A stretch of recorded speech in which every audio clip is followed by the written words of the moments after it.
Assalamualaikum warahmatullahi wabarakatuh. Salam sejahtera untuk kita semua. Bagaimana kabarnya hari ini? Mudah-mudahan kalian semua dalam keadaan sehat. Amin. Untuk pembelajaran mata pelajaran perencanaan bisnis kali ini, masuk ke materi strategi bisnis. Materi-materi yang akan dibahas pada kesempatan kali ini adalah: yang pertama ada pengertian strategi bisnis. Yang kedua yaitu macam-macam strategi bisnis. Yang ketiga adalah tingkatan strategi bisnis. Mari kita bahas satu persatu. Tapi sebelum itu, saya minta kalian untuk fokus terlebih dahulu. Siap?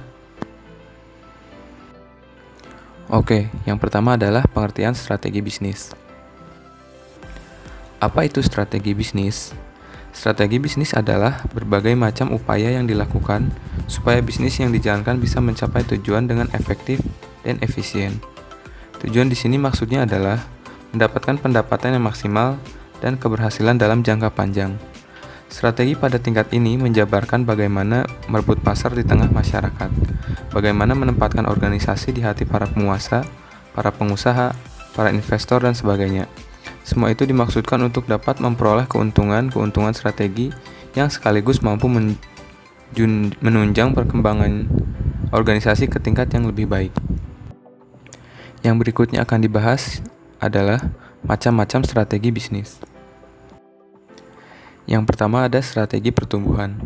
Strategi pertumbuhan adalah pada saat suatu organisasi atau perusahaan memperluas jumlah pasar yang dilayani atau produk yang ditawarkan, baik dengan melalui bisnisnya saat ini atau dengan membuka bisnis baru.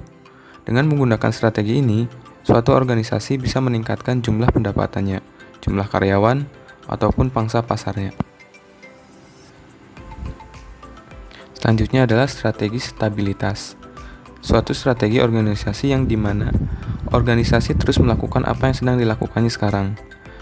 Misalkan, seperti terus melayani pelanggan atau konsumen yang sama dengan cara menawarkan produk atau layanan yang sama, mempertahankan pangsa pasar yang ada, dan mempertahankan operasi bisnis saat ini. Dalam hal ini, organisasi tidak mengalami pertumbuhan dan tidak juga mengalami kemunduran. Selanjutnya, pembaharuan. Pada saat suatu organisasi atau perusahaan sedang mengalami masalah, maka organisasi tersebut harus melakukan sesuatu. Para manajer harus mengembangkan suatu strategi yang disebut dengan strategi pembaruan, yang mana strategi ini menangani penurunan kinerja organisasi. Selanjutnya adalah strategi pasar. Strategi pasar ini dibagi menjadi dua. Yang pertama yaitu strategi untuk pasar yang telah ada atau pasar lama. Jadi untuk tetap meningkatkan volume penjualan.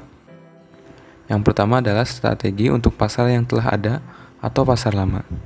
Jadi untuk tetap meningkatkan volume penjualan atau mempertahankan stabilitas penjualan atau kemampuan laba, maka strategi pemasaran dapat berfokus pada pasar yang lama atau pasar yang telah ada.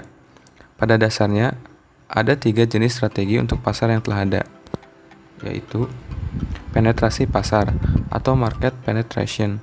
Penetrasi pasar merupakan usaha perusahaan meningkatkan penjualan pada pasar yang telah ada melalui promosi atau distribusi secara aktif.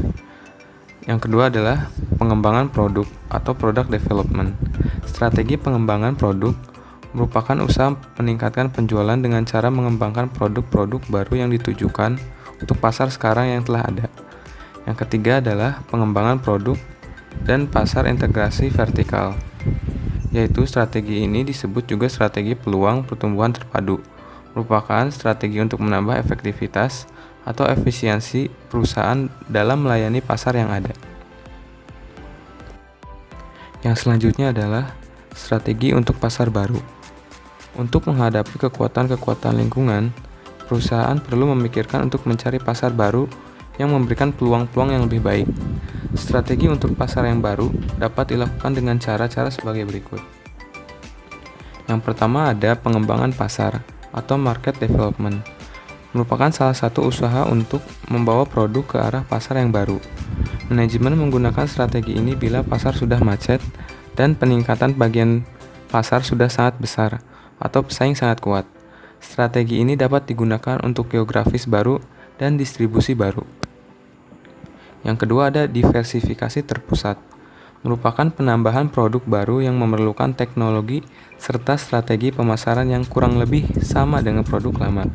Misalnya, perusahaan kosmetik yang memproduksi bedak kemudian menambah produknya dengan lipstik, parfum, dan lain-lain. Yang ketiga, diversifikasi konglomerat. Merupakan penambahan produk baru bagi pelanggan dari kelas baru, dan produknya memerlukan teknologi dan strategi pemasaran yang sama, sekali berbeda dengan produk yang ada. Misalnya, perusahaan yang semula berkecimpung dalam bidang perkayuan, menambah produk baru seperti minyak sawit dan kertas. Yang akan dibahas berikutnya adalah tingkatan strategi bisnis. 3 tingkatan strategi bisnis. Pada umumnya, strategi bisnis pada sebuah perusahaan bisnis dapat terbagi atas 3 tingkatan utama, yaitu strategi di tingkat korporasi atau corporate level strategy, strategi di tingkat unit bisnis atau business unit level strategy, dan strategi di tingkat fungsional atau functional level strategy. Mari kita bahas satu persatu.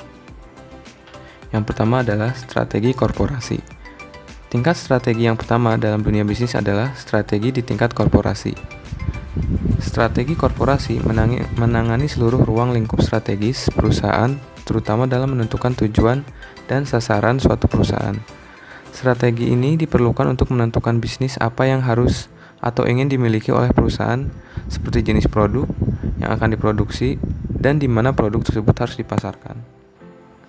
Yang kedua yaitu strategi unit bisnis. Strategi di tingkat unit bisnis adalah strategi yang digunakan untuk mencapai tujuan dari setiap unit bisnis, seperti unit bisnis layanan, produk, divisi, ataupun anak perusahaan. Strategi ini dijalankan oleh masing-masing unit bisnis, namun harus bersinergi dan mendukung strategi korporasi yang telah ditetapkan oleh perusahaan induk. Strategi di tingkat unit bisnis ini sangat penting untuk dilakukan, karena dapat melihat unit bisnis mana yang unggul dan unit bisnis mana yang perlu ditingkatkan. Yang ketiga yaitu strategi fungsional. Strategi di tingkat fungsional adalah strategi yang dirumuskan secara spesifik pada area fungsional tertentu untuk mendukung strategi unit bisnis. Area fungsional ini meliputi departemen-departemen yang terdapat di unit bisnis seperti pemasaran, produksi, keuangan, sumber daya manusia, IT, serta penelitian dan pengembangan. Strategi fungsional ini biasanya dihasilkan dan dievaluasi oleh kepala departemen seperti kepala pemasaran, kepala keuangan, kepala produksi dan operasi. Ada beberapa hal yang harus dipertimbangkan dalam menetapkan strategi di tingkat fungsional, yaitu yang pertama, memahami setiap perincian proyek dan pengukurannya.